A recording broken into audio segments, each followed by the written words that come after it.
Ladies and gentlemen, the most transformative sport event on earth is about to begin. Those who are in the stadium are on their feet. It's just a long, niggly climb. Because it is desperation now. And there it is. Gold! What a result! Another remarkable athlete about to write another chapter in Paralympic history. Quiet, please. Hey. Hello and welcome to another episode of Keep the Flame Alive, the podcast for fans of the Olympics and Paralympics. If you love the games, we are the show for you. Each week we share stories from athletes and people behind the scenes to help you have more fun watching the games. I'm your host, Jill Jaracz, joined as always by my lovely co-host, Alison Brown. Alison, hello, how are you? Hello. Have you been watching the Four Nations face-off in hockey? A little bit. I saw the U.S. spank Finland, really. I am so excited for the hockey tournament, the men's hockey tournament in Milan now. You know, there's always the concern that the NHL players won't take it seriously. Oh, they totally do. They are taking this very seriously. It's kind of like with the NBA players and their love of the Olympics and want to be in the Olympics. And there's a lot of people who go, oh, but they're pros. So why would they want, why would they want this? But it's being the best of the best in the world at the biggest sporting event in the world. Come on. Who doesn't want that? The real question will be, can the men not beat the out of each other at the Olympics? We know the women will be well behaved because there's just not the tradition of fighting in the women's game as there is in the men's game. So I think we're in for a rip-roaring hockey tournament next year. Excellent. Also, Rip Roaring is our Patreon series for this year. All year long, we are looking at memoirs from Olympians and seeing if we can learn what it takes to be Olympic in our endeavors as well. Last month, we did Lindsey Vonn. This month, we are doing Wyoming Tyus, who is a Tiger Bell. And so far, the book's really good. Very good. So if you want to get on that train, check out flamealivepod.com/support and look for the Patreon link, or go directly to patreon.com/flamealivepod for that. Okay, today we are catching up with powerlifter Bobby Boddy. We first spoke to Bobby at the Team USA Media Summit last spring. At age 50, he competed at his first Paralympics, finishing fourth in the men's 107 kilogram weight class, that was really tough because I was there and we talked with him. I spent a good chunk of time in the mix zone with him afterwards, and it was really tough that his lifts did not qualify near the end. So we talked with Bobby on October 15th, 2024 about his experiences in Paris and his plans for the future. Take a listen. Bobby Boddy, thank you so much for coming back on the show. It is great to talk to you again. You and I talked about your competition in the mix zone. But what we didn't talk about is that you got COVID in June, and then in July you found out you couldn't use your prosthetic. So, bearing the lead, how were both of those events? Because COVID really seemed to knock you down a bit. Yeah, actually, the worst part is I got it 2 days on the second day of arrival in Tbilisi, Georgia. And for that 2 weeks that we were there, I lost 16 pounds in 10 days. And it got to the point where our team doctor wanted me to go to the hospital. But I was like, because my fever was 104.3 to 104.5, and it was so high that it just would not go down. It didn't matter what I did. But I kept saying, I don't want to go to a hospital in another country. And because if they do diagnose me with COVID, then I have to stay there, quarantine for 2 weeks and everything. And then I would have had to change all my flight arrangements and everything. And it would have been tough. And so, for 10 days straight, it was just sitting in my room. I couldn't even drink water. I couldn't keep anything down. I was extremely dehydrated. And like I said, I ended up losing like 16 pounds during that time. And on the day that we were leaving to go home, they said if my temperature can be at least 100 or lower, then I would be cleared to go home. Otherwise, I would have to stay there. And so at 3:30 in the morning, before they were leaving to get on the shuttle to go to the airport, they took my temperature and it was exactly 100. And so they said, okay, well, we'll let you go home. But it was a nightmare. It was a nightmare. It's not fun being sick regardless, but it's worse being sick somewhere else.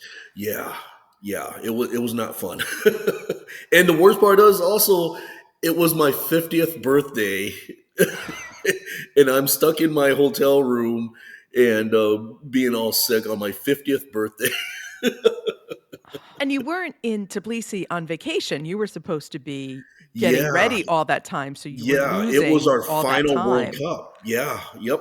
It was the final World Cup of the quad, and I trained really hard because also just 5 days before Tbilisi, they told me you were no longer allowed to wear your prosthetic leg. And so, so it was just a shot here and there. And I did what I could, but as far as training, and then when I got there, I was like, I'm still going to hit a big number. And I was so determined to still hit and get a personal best. But then I got sick. So let's talk about the not being able to use your leg, because you've been using your prosthetic leg on the World Cup all along. So what Yes. what was the reasoning? What were you told? How did you find out? Well, because I actually wore it at a world championships even. And then the entire quad, I've been able to wear the leg. Because when I got classified, they said, okay, well, part of the rule says no osteo integration prosthetics allowed. It gives the athlete any sort of unfair advantage. And so they went, the doctors and the classifiers went back and forth as far as should I be allowed to wear it or shouldn't I be allowed to wear it? And so the head classifier came up to me and said, does it give you any type of advantage at all? And I said, no, it's on my leg and we bench with our feet up and it does not give me any advantage at all. And he says, okay, well, then you're allowed to wear it. And so the International Paralympic Committee, their head classifier allowed me to wear the leg. And so I wore it the whole quad, the World Championships, the World Cups, the Parapan Games. And then when we were in Acapulco, Mexico, one of the staff from another country went to the technical officials and said, hey, I think he has an osteoprosthetic. And in the rules, it says he's not allowed to wear it. And so they're obligated, the technical officials are obligated to report it to the WPPO whenever there's a complaint. And then the WPPO said, it is true, according to the rules, no osteoprosthetics allowed. And they were even going to take away all of my records and my America's record, my Parapan record, my Legends World record. They were considering taking all that away. But they decided, but the International Paralympic Committee said, we will not take that away from him because he was told he was allowed to wear it. And so we cannot punish him for what the head classifier told him he was allowed to do. So I was allowed to keep all of my records and everything and my ranking and stuff like that. But it was an interesting road. So now with a couple of months to go, I mean, how much does that affect your balance and your technique and what's happening to you on the bench when that leg is taken away? When I got back home from Tbilisi, Georgia, I was still sick for another 2 weeks. And for the time frame that I had to prepare for Paris, I only had about 6 weeks to get ready for Paris after losing all that weight and strength and everything. And I had to start training with the leg off. I had to change my entire setup. My form and technique had to completely change. It was interesting, to say the least.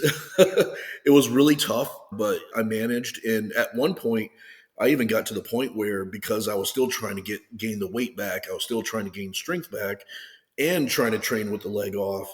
I even told my wife, I said, gosh, man, I don't want to go to Paris and embarrass myself because I can't, lift very much right now. And she just kept saying, you'll be fine. You'll be fine. I know your work ethic. Everyone knows your work ethic. You'll be okay. And so then when I get to Paris, I still had a good, week and a half of training left.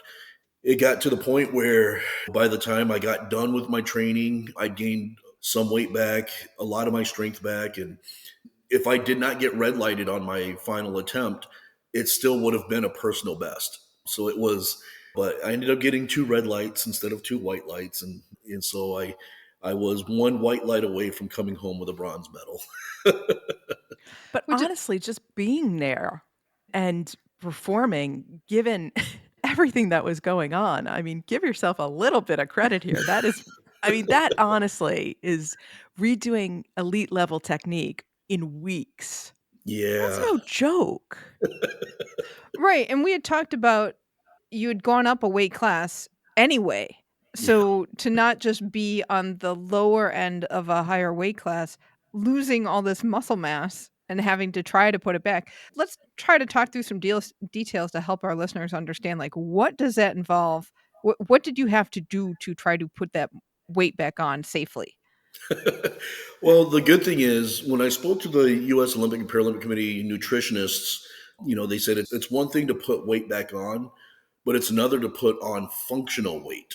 And so, because I can go to McDonald's every day and gain 30 pounds in 30 days, but I'm not going to gain any strength or anything. So to try to put on functional weight was really, really tough. And they designed these smoothies for me to drink. They were 1,000-calorie smoothies, and I was doing 2 of them a day on top of like 3 cups of rice a day, and that's not including my regular meals. And when I got to Paris, I was still only like 102 kilograms. So at least I put some weight back on, but to put on that functional weight was really, really difficult. Did you just not want to eat after a while? You're like, oh my gosh, I have to eat again. I did, because even when I got to Paris, because they were making my smoothies when I was in Paris to make sure that I kept my weight on and such, because going to a competition, I don't eat as much as I do when I'm at home. And so, because you don't get to snack as much because there's not as much available. Oh, and in Paris, we can vouch for there not being much available in form of snacks for Paris. Yeah, the good thing is the Athlete Resource Center, the ARC is what they call it, the ARC. At least they had like bags of like pretzels and peanuts and stuff like that. And they kept bread and peanut butter and everything so we can at least try to make something for ourselves. But it's just hard when I'm used to eating a certain kind of food at home to go there and then just snack on peanuts and peanut butter sandwiches. So it was tough. Talk also through what in your form had to change to help us understand, like, what were you lifting like and what kind of tweaks did you have to do once you weren't allowed to use your leg? Yeah, well, when I wore my leg, I also used a bench strap across my thighs and such, and I was able to turn my toes out and really engage my glutes. When I was told that I couldn't wear the leg anymore, I had to, so I took the leg off, but I wasn't able to make it as tight because my prosthetic side is so high up that I couldn't really get it across my thighs at all. And so I stopped using a strap, and it was hard for me to engage my glutes as well. So I really had to figure out how can I engage everything that I used in the, when I had my leg on as to now with the leg off. And then my setup is completely different as well because I didn't have the leg and because I wasn't using the strap.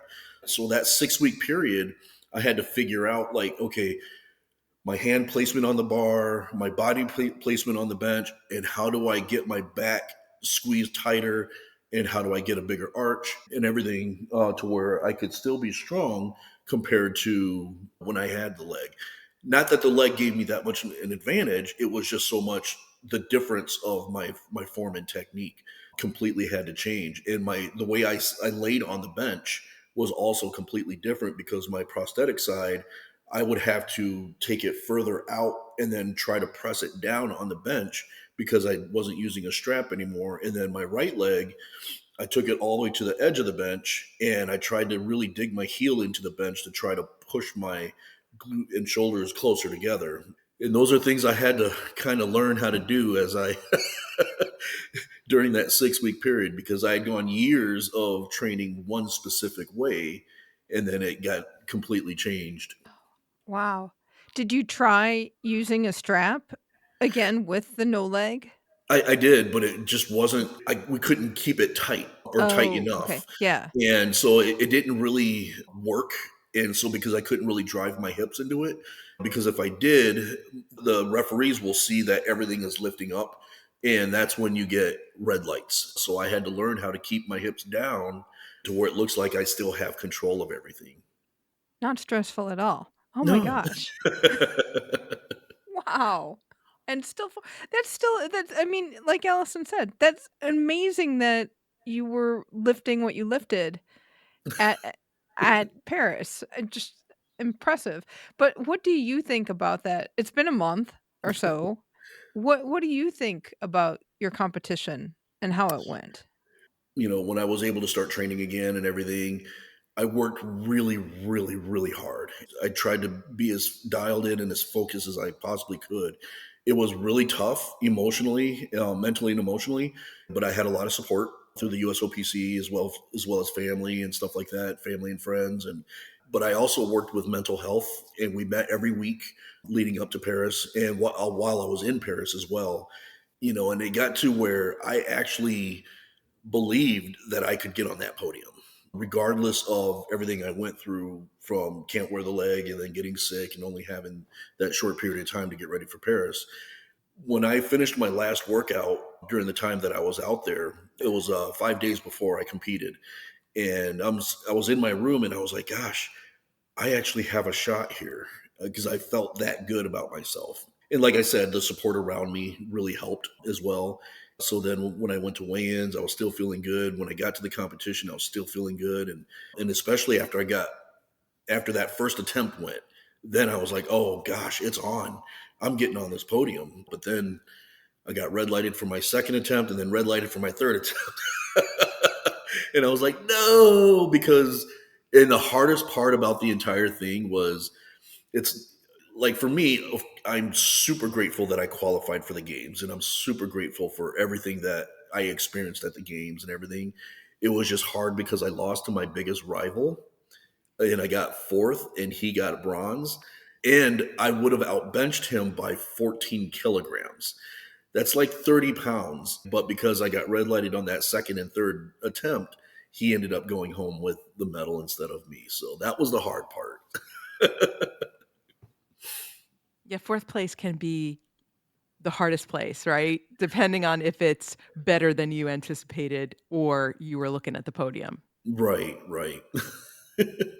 So how is that feeling now? Well, before I even left to go home, I was already on my laptop in my room, and I was already designing my program for the next quad. So, and then even after I got home, I took a week off from training, but every day I was on my computer putting in my numbers and seeing if everything's okay. And then I changed it probably 15, 20 times already, but I was so determined to not lose to him again. And I told our team lead, I said, there's no way I'm losing to this guy again. Whether it's a World Cup, the Parapan Games, World Championships, I will not lose to him again. So, and he also knew it, because after every competition that we've competed against each other at, he's always come up to me and, because I've beaten him the last 3 times, but he's always come up to me, congratulate, and I go up to him, congratulate him, and we're always giving each other hugs and high fives and fist bumps and everything. And when I went in the back after that, I missed that third attempt. And then he didn't need to take a third attempt, so he scratched his third. He didn't even come up to me because he knew.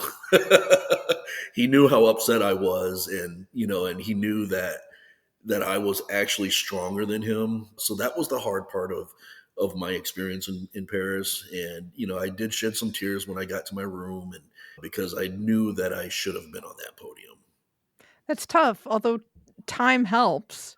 Does it help to look ahead rather than dwell, or how much do you want to analyze the Paris performance? Yeah, actually, I don't dwell on what happened, because you can only control what you can control.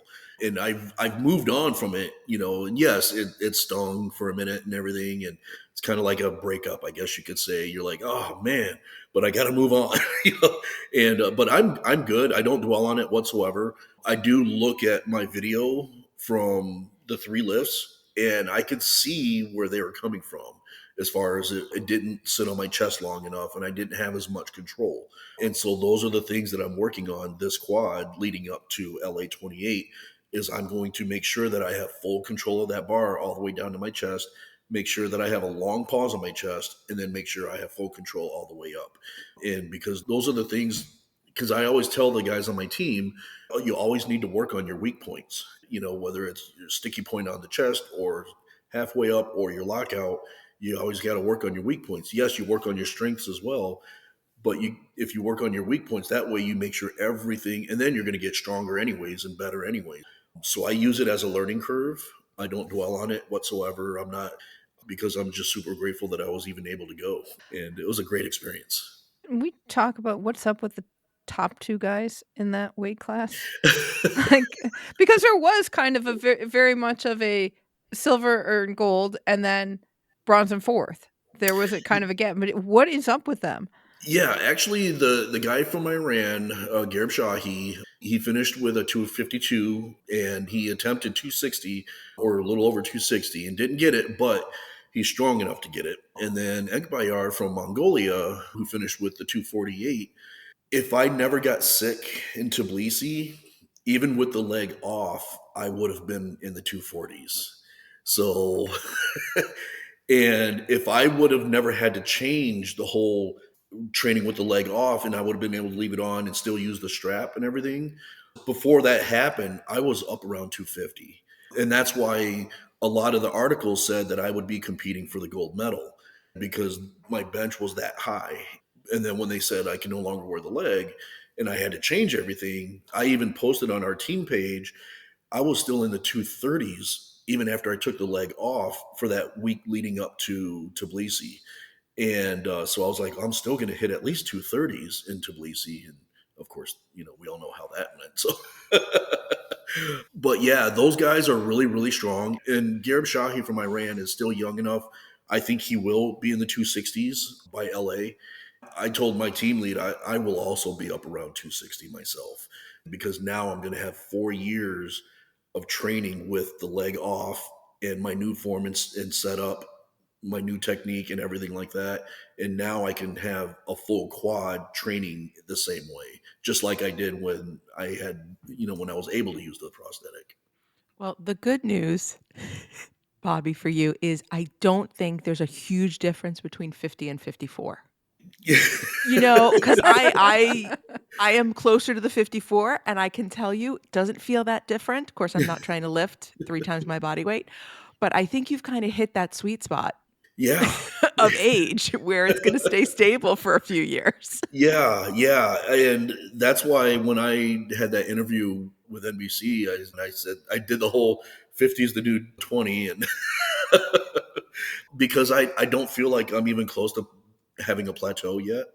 Now, obviously, if I try to do 2032 Brisbane, that might be a different story. But but as far as LA, I think my bench is still going to get stronger, and I will still hit a really good number. And that is the fun part too, when I'm the old guy out there and hitting numbers like these younger guys. We talked a little bit in the mix zone about how competing on the very last day was a challenge because you had to maintain the focus and things. How was that different from maintaining focus while you're training? Just like you kind of have a competition down the road, but this is like you're there and you're waiting, but you still have to be focused. Right. That was really, really tough because, people are like, oh, yeah, I'm going to go sightseeing and I'm going to go out on the town and everything. And for me, any competition that I've ever gone to, I never leave, and I try to stay dialed in and focused. It was tough because we got there on the 25th of August and I didn't compete until September 8th. But I have I guess a routine that I do whenever I go to competitions, whether I'm there for 4 days or whether I'm there for 10 days. And what I do is I watch certain movies, I listen to certain music, I'll eat when I need to eat and stuff like that. But I try to not do too much because we'll have athletes that they go sit by the pool, which is fine, stuff like that. But for me, I try to recover as much as possible and I try to save as much energy as I possibly can. But it was tough because I was there for such a long period of time. But the good thing is I was able to still train the way I train at home.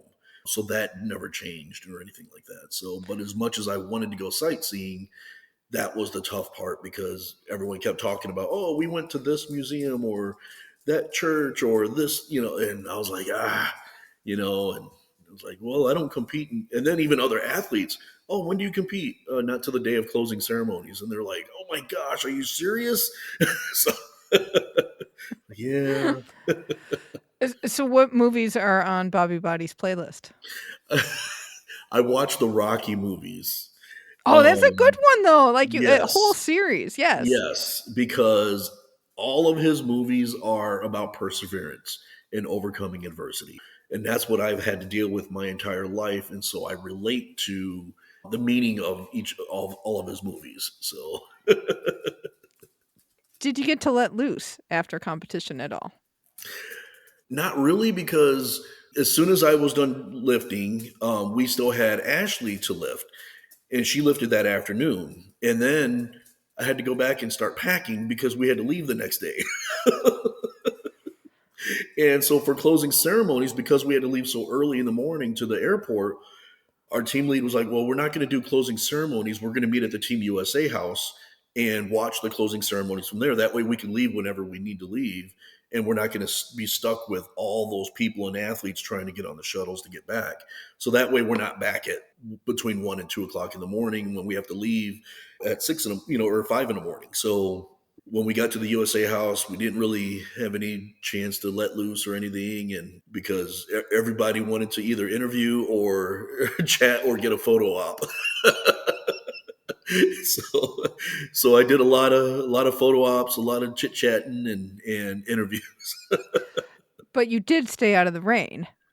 Yes. Which, we could not get into the closing ceremonies either. And that was one thing we were grateful for, was not necessarily being stuck in the rain. Yeah, we felt bad because like opening ceremonies, it was nice out. It was warm out and everything. And then closing ceremonies, when we were on our way to the USA house, we're like, oh, that's a bummer. These guys are going to be sitting out in the rain. And it wasn't warm out with the rain. So that was going to be tough for them. So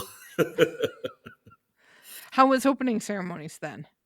oh man, opening ceremonies it was bigger than what I imagined.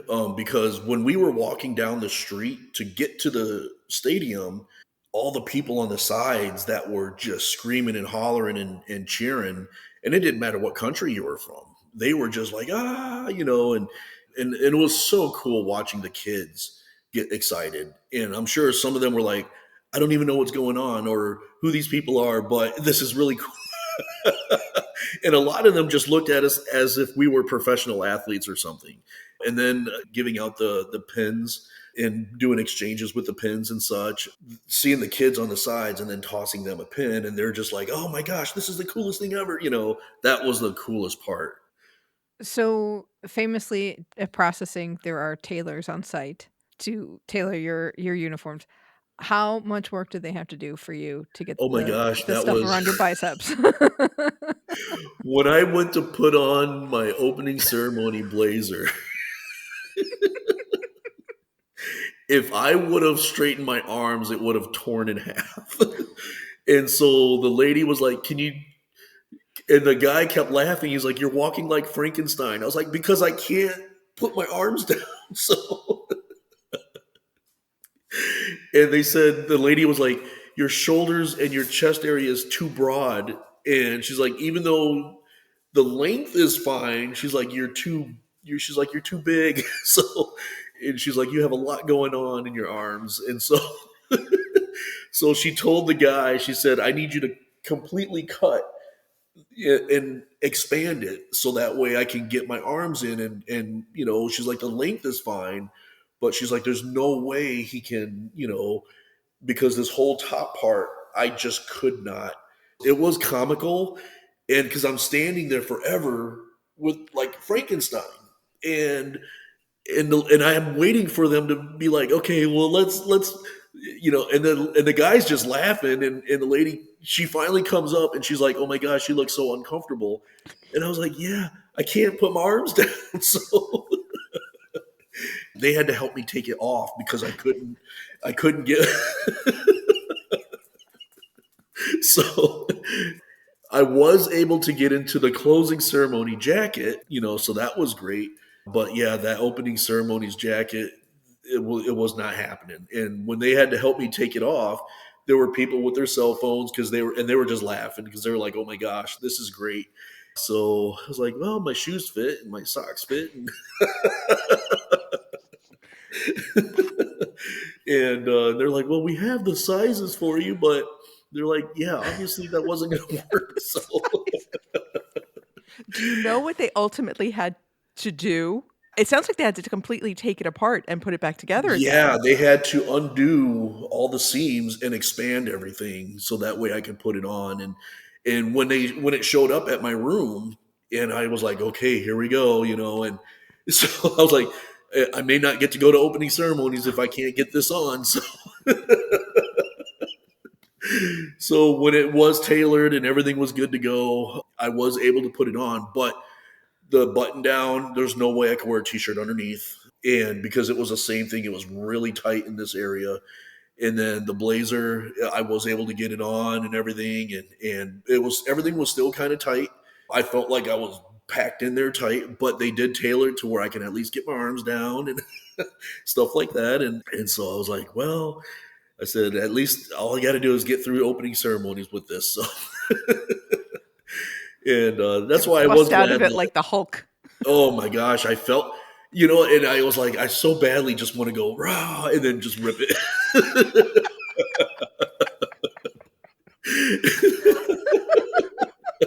Now that would have gone viral. That's why I was like, if I did this, because people were videotaping, and I was like, somebody's going to send that out, and it's going to be all over social media. So,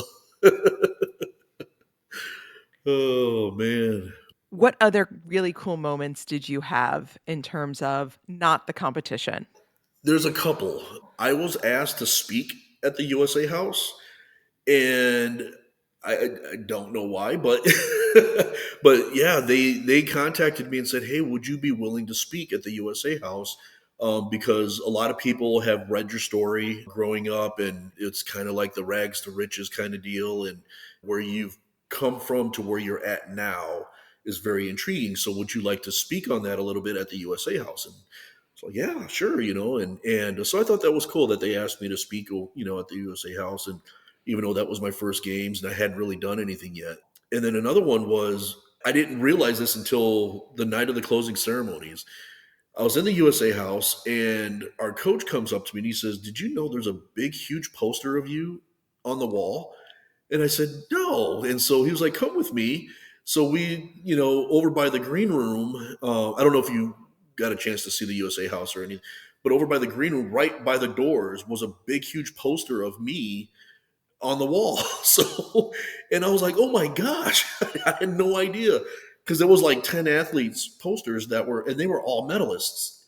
And then there was me. So, and I was like, oh my gosh, that was really cool that they put a big poster of me on the wall at the USA House. So those were my two big moments. So What was the atmosphere of competition like? Because you did have a very cool venue. Yeah, it was like there wasn't as many people when we were doing the athlete introductions, but people just kept pouring in and pouring in, pouring in. And it seemed like after my first attempt, I was like, there's a lot of people here. This is really cool. Second attempt, there was even more. And by the time I got out there for my third attempt, the place was absolutely packed. And the people were so loud. It was the coolest.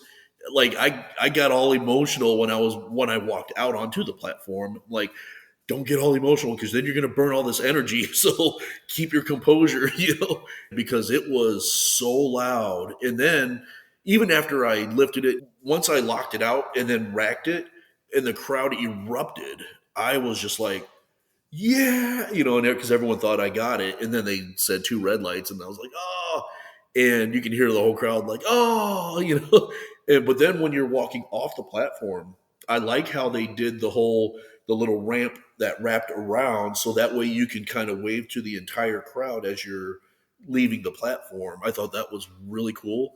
And the crowd was fantastic. It didn't matter what country was on the platform.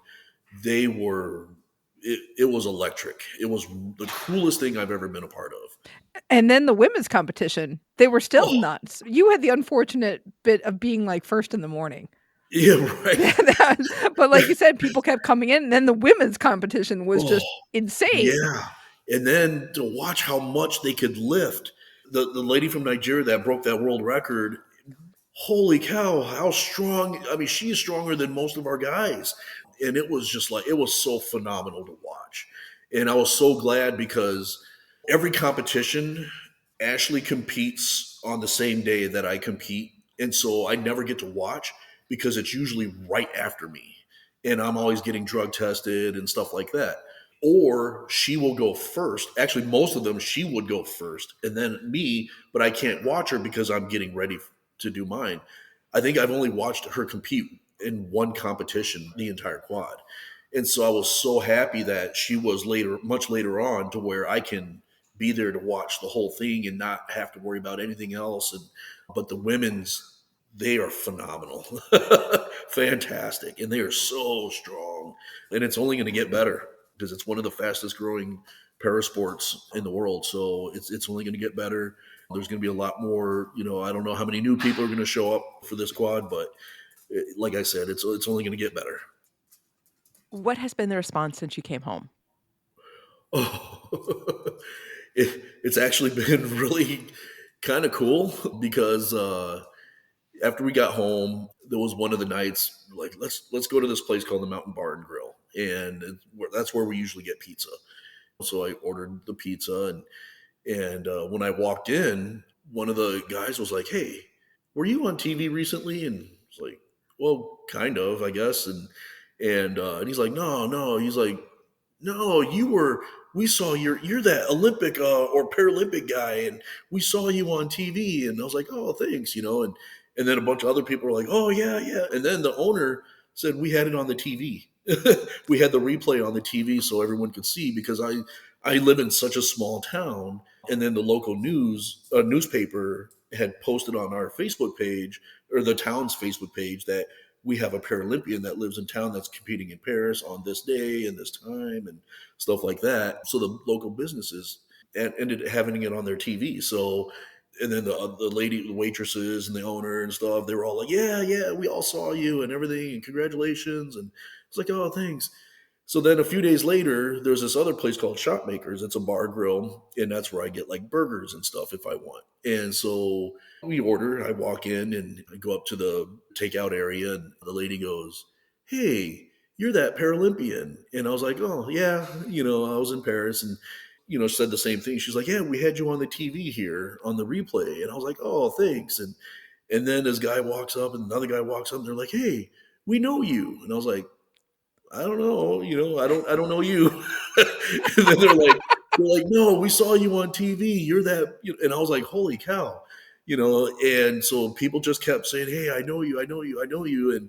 And one other incident was they do a fundraiser here in town called the Backpack Program for kids in need, and they raise money and everything, and then they fill these backpacks with food, canned food and dry foods and stuff like that. And the fundraiser is always a baseball game. And the people that compete in the game they're 50 and over guys that from different areas of the local towns and stuff like that.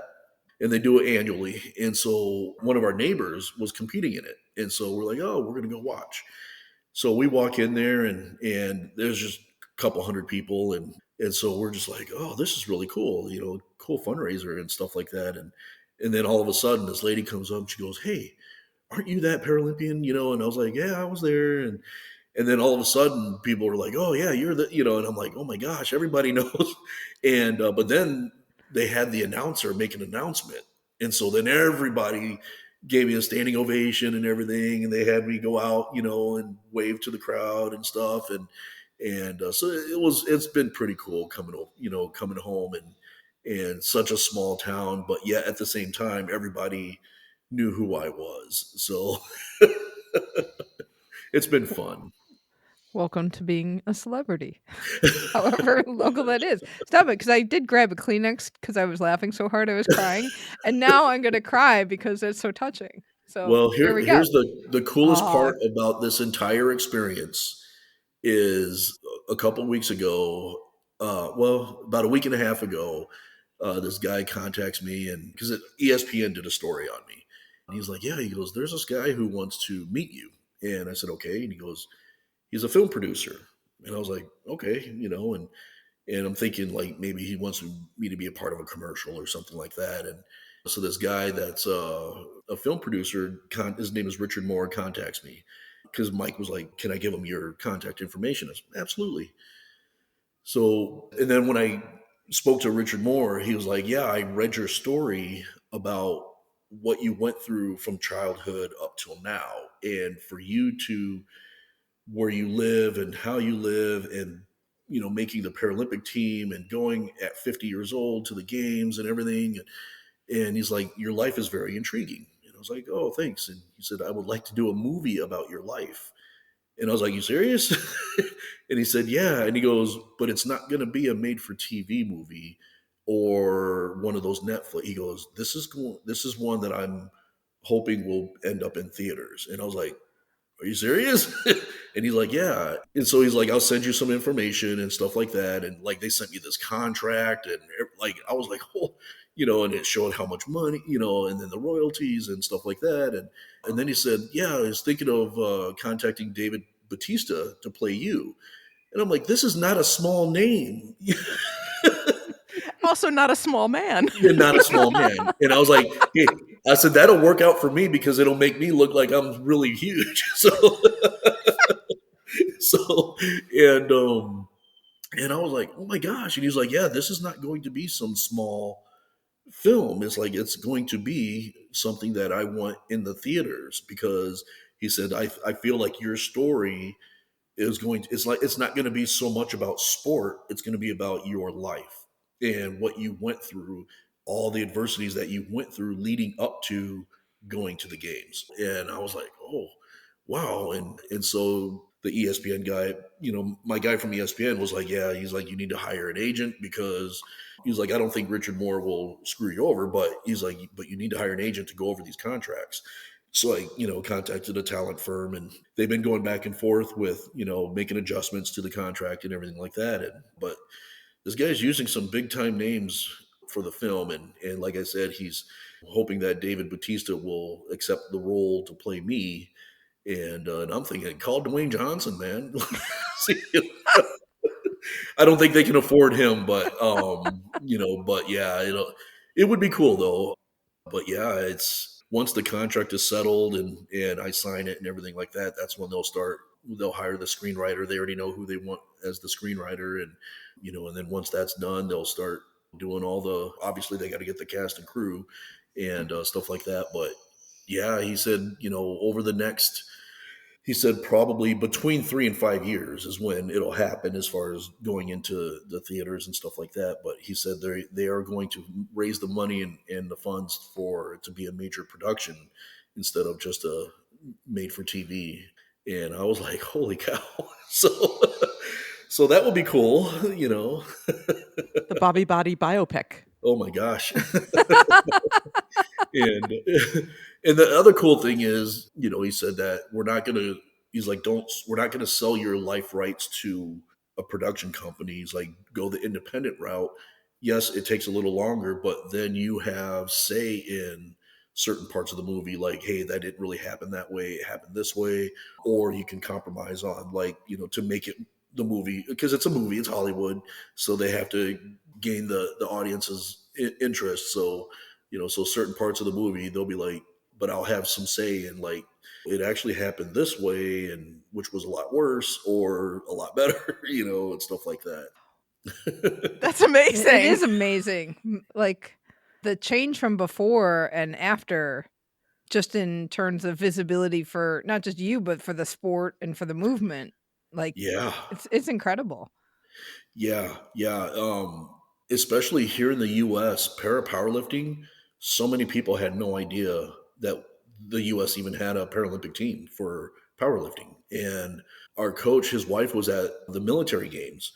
And so, she mentioned to a lot of the powerlifters, like, hey, you guys should try to make the US team, especially being veterans and stuff, because through the VA, you get a stipend and everything like that, a monthly stipend if you're on a national team.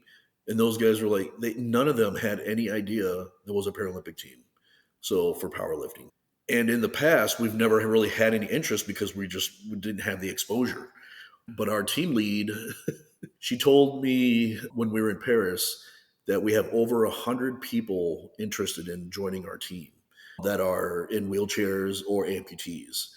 And right now we have a full list of 120 people that are interested. And we've never had that in the history of our program. And she wants me to take lead on the first meeting with the new potential athletes and stuff like that. But we're now starting to get that exposure. And, and I'm not saying this to be boastful or anything like that, but, she was like, it's because of you is why there's so much interest, because you're so charismatic when you go on that platform and you play with the crowd and you get everybody involved, and no one is ever bored when you compete, because you make it so fun that it starts drawing attention. And then the US, whoever's in charge of like the Instagram and Facebooks and stuff, they were posting a lot of my videos and they made it go viral. And so a lot of people are like, oh, I want to try this. And so it's this next quad is going to be very interesting. But in a great way, I will say In that. a good way. Yep. Excellent. Well, Bobby, thank you so much for coming back on the show, and thank you for taking time with us. We really appreciate it. And do keep in touch. We'll keep following you on social and stuff like that, and keep pinging you from time to time. But yeah, we definitely want to follow you in the next quad and keep track of how you're doing. Oh, absolutely. Thanks for having me on. It was fun. Thank you so much, Bobby. You can find Bobby on Instagram at Bobby_Body_Team USA. And on Facebook, he's BBobbyLBody. We'll have links to those in the show notes.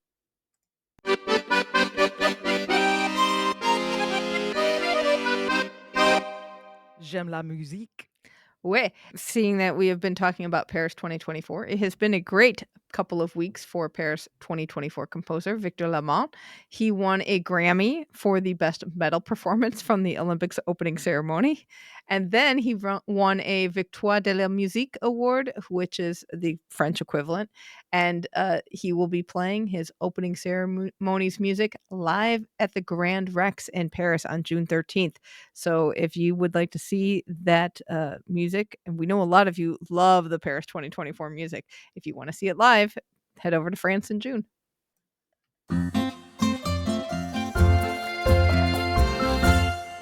Oye, bilete.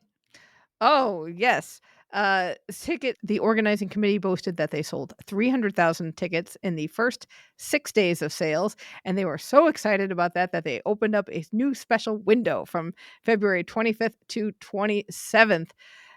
You have to have an account on the ticketing platform to take part. If sales were so great, why they need to open up another ticket window means to me that sales weren't so great.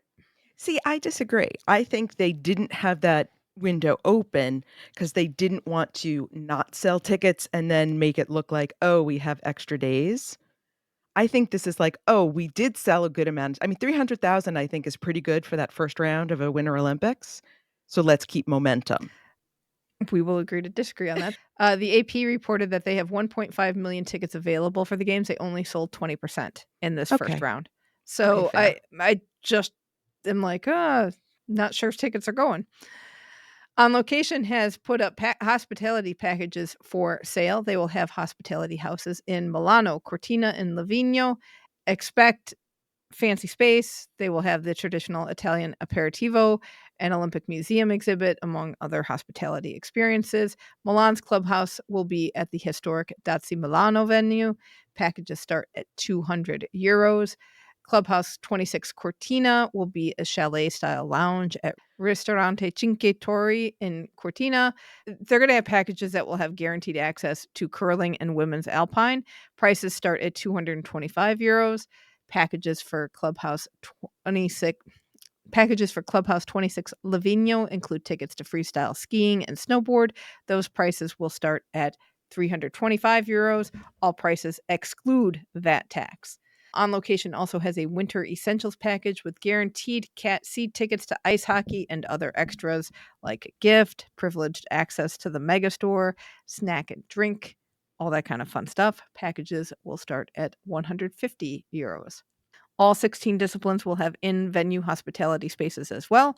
Chef Carlo Zari will be the culinary director for the hospitality program. He is known for his Piedmont region cuisine and particularly with working with truffles. He's no stranger to the Olympics and Paralympics. He has been chef for several previous games, most recently Vancouver 2010. And if you remember, Milan-Cortina has a Prosecco sponsor. That's right. So I'm wondering if there will be much Prosecco flowing in all these hospitality suites. Would not be surprised. Your après-ski Prosecco? Now you're mixing languages. Well, hey, there you go.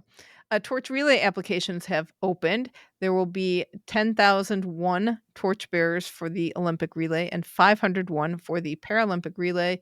They're taking applications. We'll have a link for that in the show notes. Little key facts and figures about the Olympic torch relay. The relay is going to be a 63-day, 12,000 kilometer journey, hitting all Italian regions and all 110 provinces of the peninsula. Starts on 26th of November 2025 when they light the flame in Olympia. The flame travels around Greece for a little bit and comes to Rome on the 4th of December. Stays there for a couple days. Then we start the mega relay. It comes to Cortina on the 26th of January. Finishes its journey in Milan on the 6th of February. Coke and Eni are the sponsors, so expect Coca-Cola stuff all along the route. For the Paralympic torch relay, the lighting will be in Stoke Mandeville in the UK, the birthplace of the Paralympic movement. It will travel 2,000 kilometers in 11 days from the February 24th to the 6th of March. And they're going to do something similar to like what Paris 2024 did and spread it. The flame goes out in multiple directions and comes back in. From February 24th to March 2, there will be 5 flame festivals in Milan, Turin, Bolzano, Trento, and Trieste. And then there will be a ceremony in Cortina on the 3rd of March to unite all those flames. On March 4th, the flame will go to Venice and Padua. And then finally to Verona on the 6th for the opening ceremonies. Allianz is the partner for the Paralympic torch relay. There's so many. I wonder what it's like to work on the torch relay and organize all that stuff. Complicated. We have a little update in our sliding novella. So excited about this. You know what I was really shocked at for the ticket sales? They were selling sliding tickets. Well, of course, because the venue will be done. My hope is that if the venue is not done, the tickets they have sold are transferable in a way. Like the places that they had put different categories of seating also transfer in the same numbers of categories for seating to Lake Placid. But if you're going to Italy, you're not going to use those sliding tickets. No. But yes. So are we going to have a venue? Oh, of course we are going to have a venue. Il Fatto Quotidiano reports that the group Open Olympics 2026 has made complaints about transparency. And they say that less than a year from the games, only 10% of construction sites have been completed. In 6 out of 10 cases, there is no environmental impact assessment. And a third of the works are supposed to be ready from April 26 to July 2032. I didn't understand that element, to be honest, because it was a Google Translate of this article because it's an Italian newspaper. Simico, the construction manager, issued an angry reply saying, and this is a hat tip to Rich Perlman over at the Sports Examiner for this translation, quote, "The report released by the activists leads to unacceptable exploitation. The data published online with maximum transparency and therefore available to all citizens say in a clear and incontrovertible way that the Olympic Works plan is in line with the schedule. The construction sites of the sport works proceed in full compliance with the established timing, in some cases in advance, and all will be completed before the games. To say otherwise is not only false, but absolutely defamatory." End quote. I think somebody sounds like he needs some Prosecco. Yes. Well, passionate protest, passionate response to protest. And This is kind of like, why are we even talking about this? Because no kidding, this was going to be a problem. Right. And of course, the construction manager doesn't want to be embarrassed. What is he going to say? No, we're not going to be on time. No, Right. the venues aren't going to be finished when you show up. Right. And granted, other sources have pointed out that Milan did have the problem of the COVID-19 pandemic, and so they were delayed in a lot of stuff that they could do. But being delayed because of the pandemic, plus having a culture and history of not getting stuff done very well, those two don't mesh. So it's going to be really tough. I mean, Italy got hit early and hard. Yes. With COVID. So they did. But sounds like we should pack some WD-40 and some duct tape. Because one, if it moves and it shouldn't, duct tape. If it doesn't move and it should, WD-40. Solves any problem with construction. The AP reports that there was a transport strike during the short track test event. So the organizing committee is in negotiations to prevent transport strikes during the games, which they desperately do not need. Transport strikes, especially when they're trying to get people up in the mountains. And there have been a lot of stories about how difficult it will be to get around the mountain venues. The AP did note that Italians tend to strike on Fridays. There are 3 Fridays in an Olympic Games. Have they been talking to the French? Hope so. But you know what? The French also have a very big reputation for striking and for protests. Mm-hmm. And we didn't have that. So I'm hoping it's all kind of sound and fury signifying nothing in the run up. Let's hope so. Because again, I mean, you want to make a statement on one hand, but again, the Paris 2024 workers did get bonuses and they got some pay in there. There were negotiations and that worked out for the workers. So don't know what's going to happen in Italy. Last little bit of news, we got accredited for Hooray for us. Yes, hooray for us. Unfortunately, we can't afford to go right now. That's flat out, we can't afford to go. So we're going to do what we can to raise some money and try to get there. I kind of at a loss for what to say in this situation because it's pretty grim after working on my taxes right now. It's really bad. And well, we'll see what happens. We have a year. We have things in the pipeline, we hope, and let's see how it looks. Right. So be on the lookout for fundraisers coming from us. Also, it would help if free stuff that you can do is tell your friends about the show, have other people listen, and we just really need to build our listenership. And that's flat out what has to happen in order to help us reach some goals that we need to set financially. So hopefully we will go to Italy. It may be Lake Placid. It may be Couch. We'll see what happens. It'll be an adventure. It always is.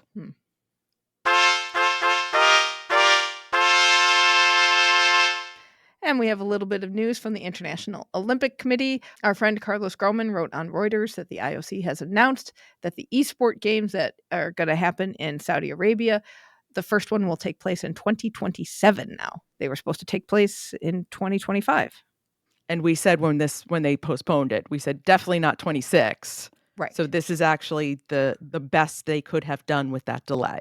I think so. And 2027 will be a year where there is nothing Olympic going on. So why not have these eSport games?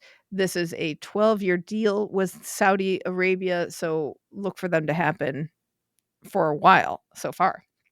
Next steps for that group is to figure out which games will be in the event. So there's a 6-person committee working on that now, and we'll keep an eye on that. Welcome to TKFLASTAN.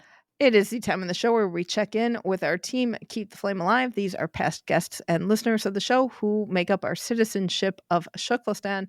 Lots of news, lots of results. Yes, Hannah Roberts won her 6th BMX Freestyle World Championships. Taekwondo athlete CJ Nicholas won the 80-kilogram division at the U.S. Open Championships.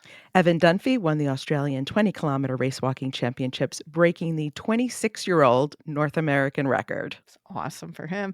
Bree Walker won back-to-back golds at the last 2 IBSF World IBSF World Cup monobob races of the season in Lillehammer, Norway. She heads into the World Championships in Lake Placid next month, ranked second in the world.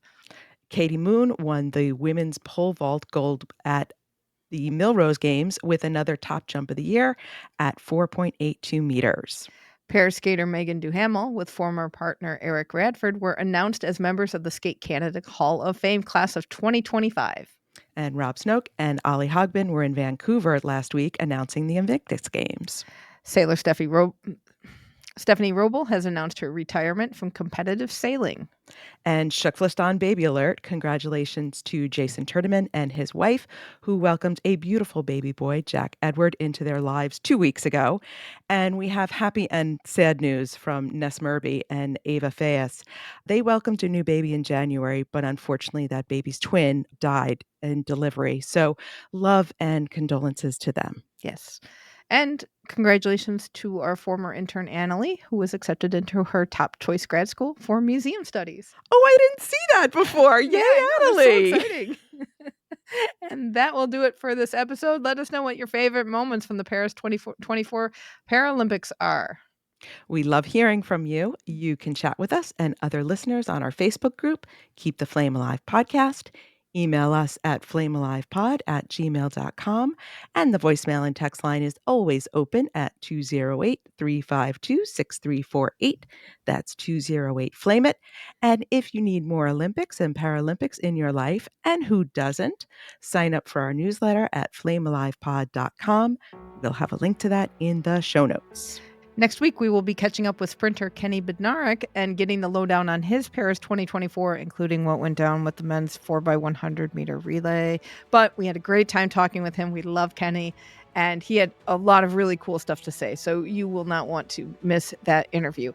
Thank you so much for listening. And until next time, keep the flame alive.